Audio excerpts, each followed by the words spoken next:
tagprutas, dinala naman ho sa bundok, yung Monteverde to Kalubayan.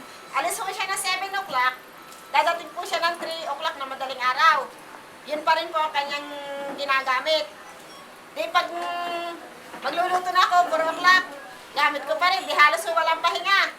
Pag nagamit ko yun, pagliwanag uli, i-charge uli ho yun maghapon. Di kayo mga uniform ho ng aking anak. Pagkakabilat ko ho niyan, sa may loob, kinabukasan, mamalay-malaki. Ay sus, bakit ito'y madilaw? Gawa ho ng usok. At yung ating mga ilong, gayunin ho natin. May agiw ho.